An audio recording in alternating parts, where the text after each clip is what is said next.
candidate for Irving City Council District 6. Tell us about yourself and your background and why you're running. Yeah, sure. So my name is Fahad Ahmed.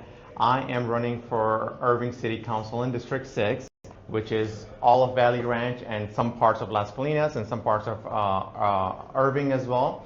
I've been here for 8 years in Irving. I'm an entrepreneur. I'm a family man. I live right here. I'm your neighbor.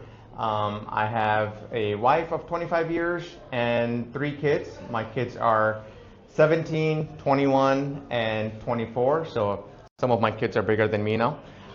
And they're in college. Just one more left to go into college.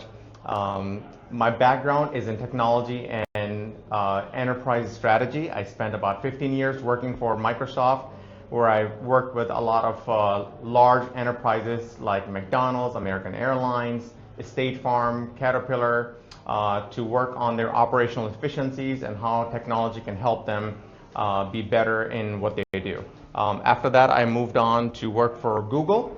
I was a sales director for Google, and I worked with oil and gas companies while at Google.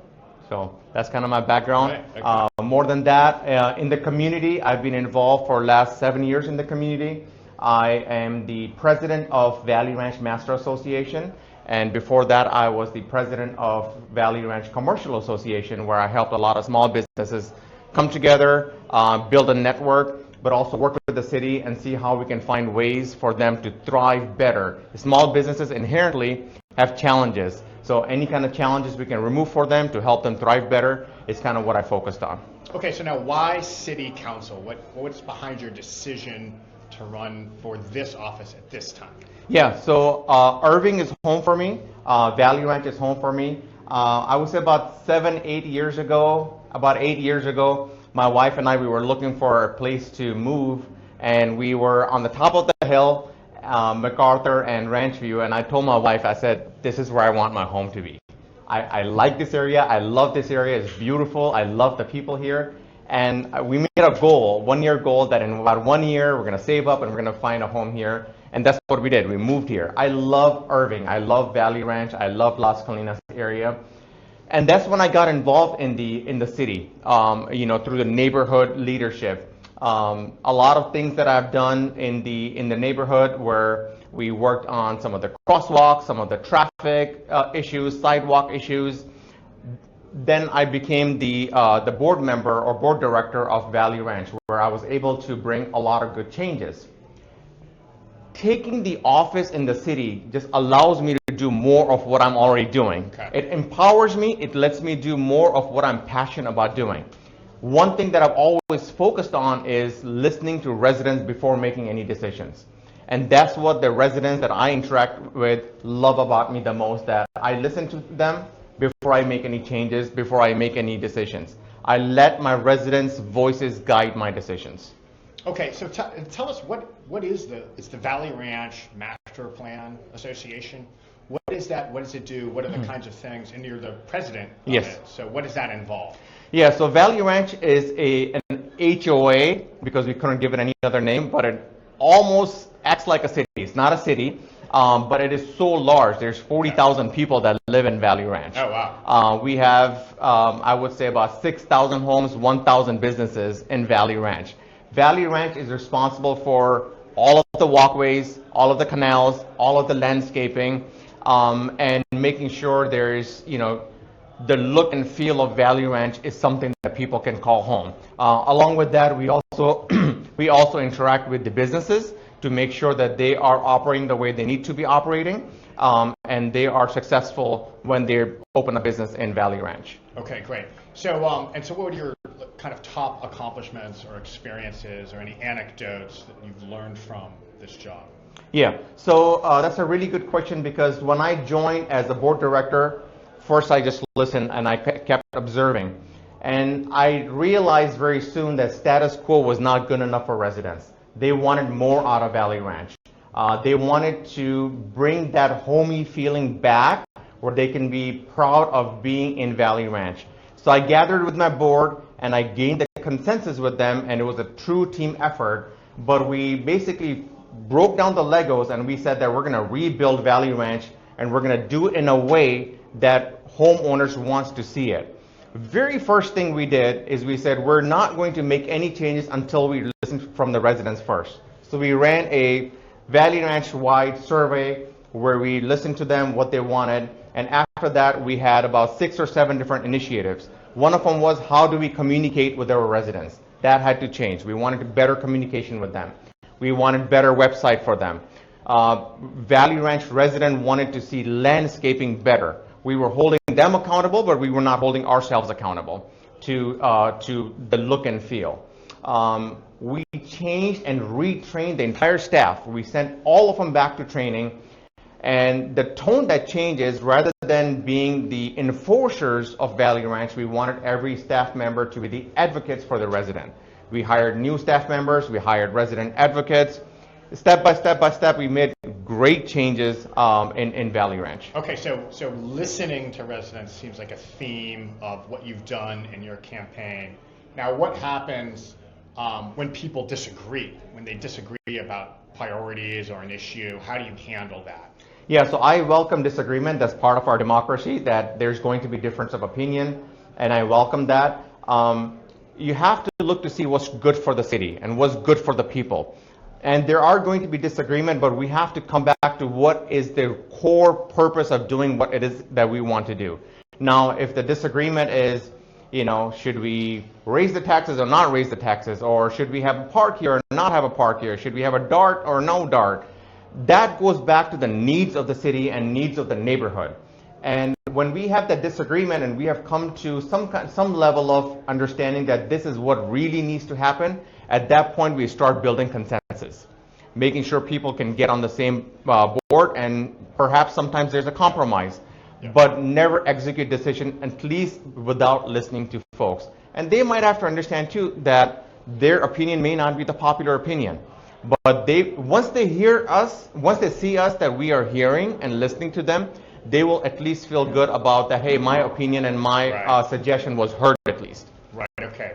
Now, I want you to talk about your involvement with the city also, because you have involvement with the city.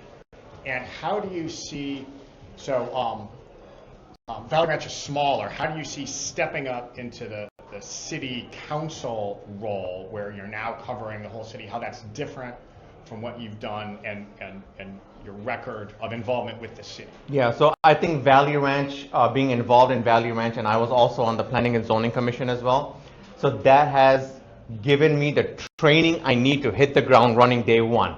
I work with the streets department to go over any kind of sidewalks that needs to be maintained. I go over with them on the streets and roads. I meet with the traffic department to go over any kind of signal lights, only lanes, things like that. Any stop signs there, people are just blowing right through. I work very closely with the police department as well. We have a really good partnership with the police department.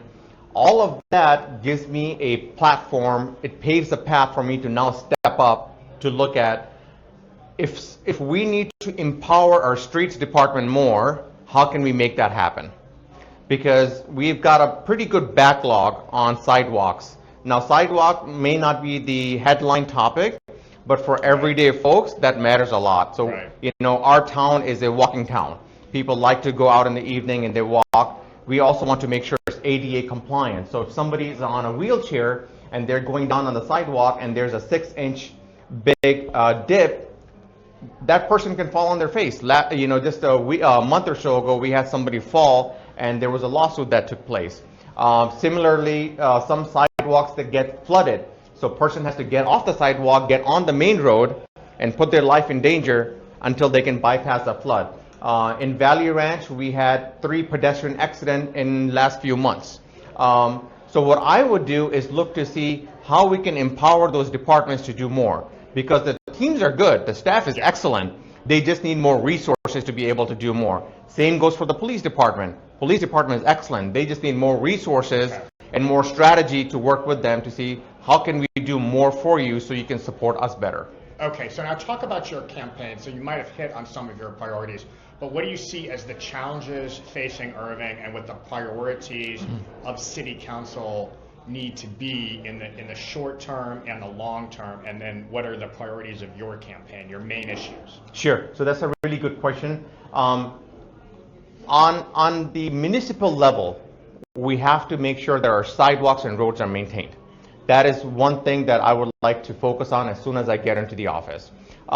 Safety is a big deal. Now, Valley Ranch is, it seems small, but there's a lot of people over there, including Las Colinas. I had a really good conversation with the chief of police, and we are beat number 62. We have one police unit that's assigned to us. Then all of Las Colinas has one police officer that's assigned to them. When these beats were developed, Valley Ranch was half barren. Now there's a lot more going on in Valley Ranch. So I would work with the police department to see if we can split that. Police department has done a phenomenal job hiring some really good new cadets, and those are going to be coming off of training mid-year and the end of the year. Okay. I would like to make sure that we get our fair share in a balanced, strategic way, so that we have good coverage both in Valley Ranch, all across, and Las Colinas. What I had proposed for Las Colinas is we have one unit that covers all the horizontal, that is all the houses, and then one unit that covers all the verticals, all the buildings. That way one is not taking away from the other. But looking a little bit more deeper, we have an issue of overdevelopment in the city. We want to grow, we just don't want to grow at any cost. We want to grow in a way that we can keep balance with the neighborhood and our infrastructure. We want more homeowners. We have 38% homeowners in city of Irving. That is second lowest after College Station. That doesn't make a lot of homeowners feel good. So we need to give a path for people to, get into their homes without displacing our senior citizens. I came to America with an American dream, and I believe that I've been successful in that, and I want to present that same American dream to everybody else, give them path to ownership, home ownership, and make sure they are able to put their roots down. And lastly, I'll mention is I would 100% focus on economical development. Okay. We need to bring in good companies into Irving. I'm so glad to see Caterpillar here in this building. We've got Accenture here, but then we've got a lot of open areas, like the entire Exxon lot, that property that has been vacant for past 3 years. I'm sure Chamber of Commerce is doing a phenomenal job trying to fill those things. We have a lot of office buildings that could be used to bring in new businesses that attract people into Irving and create more jobs. I was looking at some of the stats from last year. We had about 50 RFPs from the state to Irving that we were not able to respond to because we did not have the right infrastructure or the right buildings to respond to those. That is, even if a small business come in there, that is in excess of 8,000 jobs that we had to pass up on. I would like to make sure that we work closely with the Chamber of Commerce and see how we can bring in some of those big companies into Irving and make Irving a place where we can grow more jobs. Okay, I'm also interested in your time on planning and zoning, and when the commission is asked to make recommendations on zoning changes for council, how you approach that, kind of what you are balancing in your mind, and just kind of the background on your decision, yay or nay, when those decisions would come up. It's probably the most important commission we have in the city other than city council. Yeah, so that's a really good question, and I'm so proud that I was able to run or serve on the commission. A lot of great commissioners with, they have a really good interest for the city. My interest as an entrepreneur, because I have business that serves in the city of Irving, even though it's right outside of the border of Irving, but we serve the clients in Irving.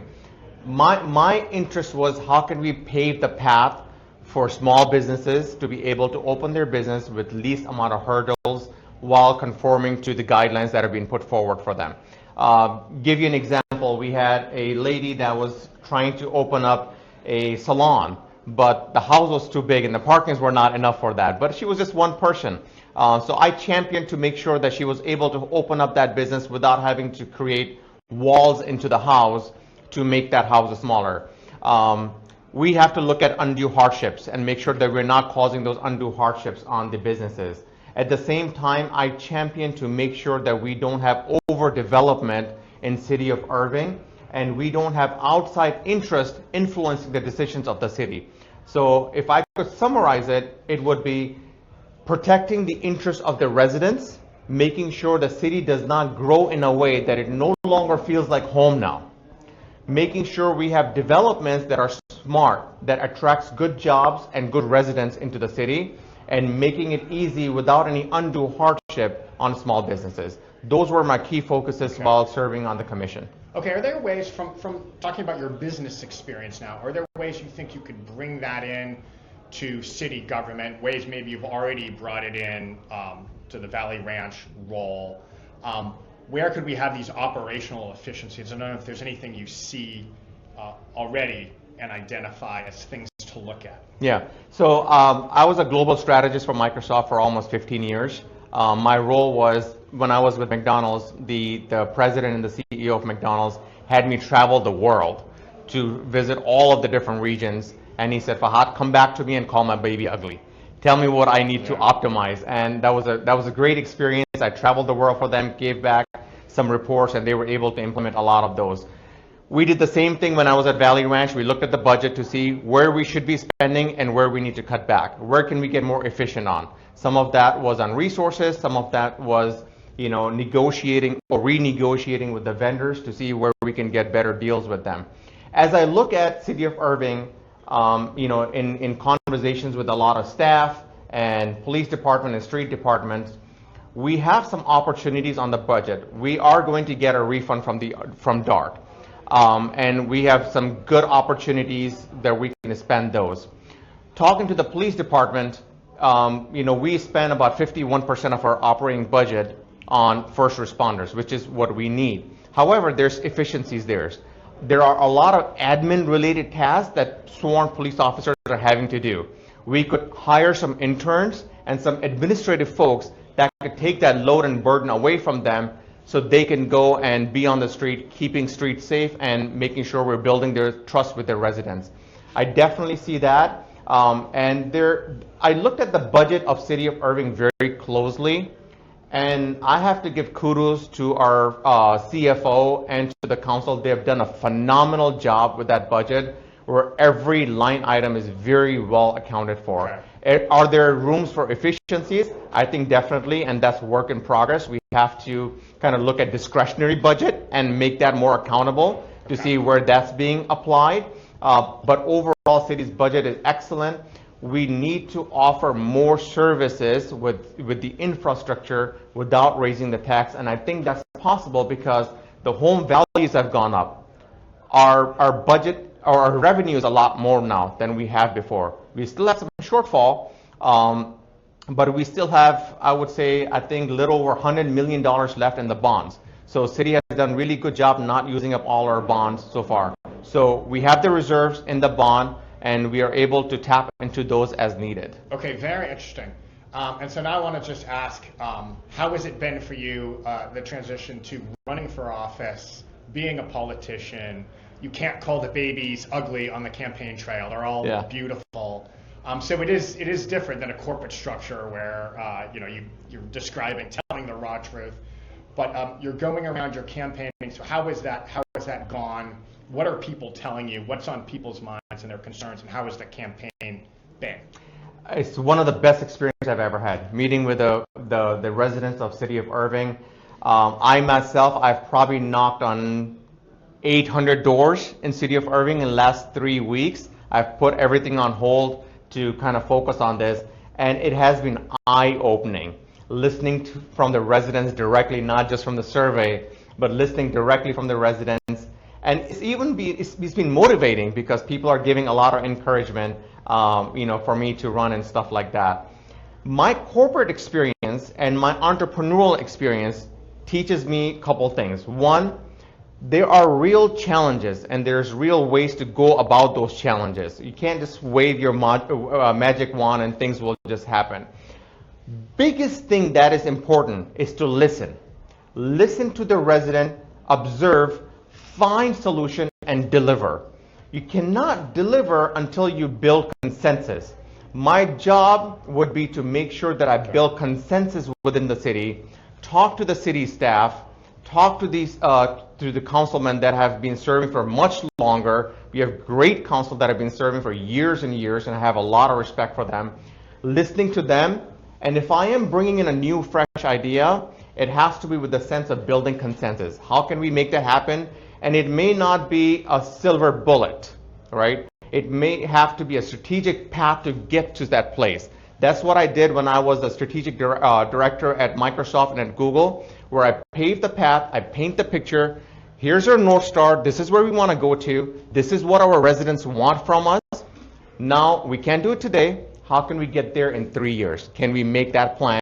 So at least we can show that to the resident. Yes, we are not there today, but we have a plan to get there. Okay, great. You can't do everything right away. Correct. There's long-term planning and there's consensus, so it's not just all up to one person. If you could set the priority for the near term, what would that look like? In other words, if you could get consensus about one thing over the next year, if you were elected, what would that one thing be that you would like to get done?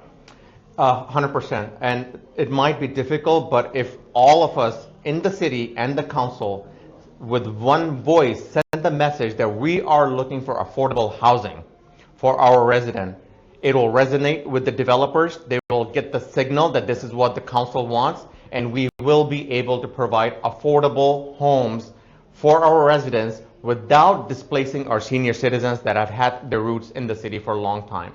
So I would say affordable housing would be top of the list. Okay, thank you. Last question. Sir. So how would you build trust and why should people vote for you?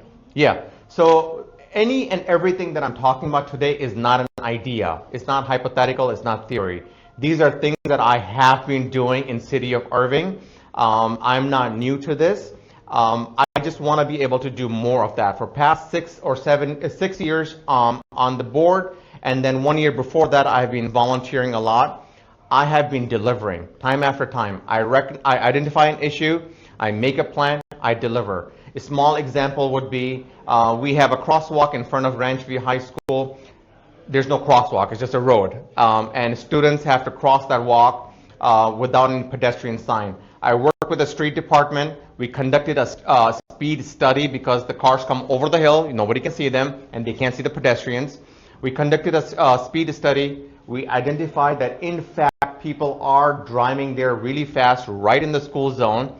And I worked with the street department to conduct the design for that sidewalk. And once that was approved, city came to me and says, Fahad, it's approved. However, we don't have budget for that now. We will conduct the budget study for next year. I couldn't take that risk. So I did a private fundraiser and we personally funded that sidewalk with flashing lights. I identify the issue, I make a plan, I deliver. So I am somebody in the city that is in the weeds already. I have been volunteering with the city for past 6 years. I just want to be able to do more of what I've already been doing. Thank you very much for joining us. Fahad Ahmed. Thank you so much. Best wishes on the campaign trail. Thank you, sir. Appreciate you. Another issue of the Irving Herald is off the press. First copies of Irving's newspaper were distributed the very day lots were auctioned off to start the City of Irving.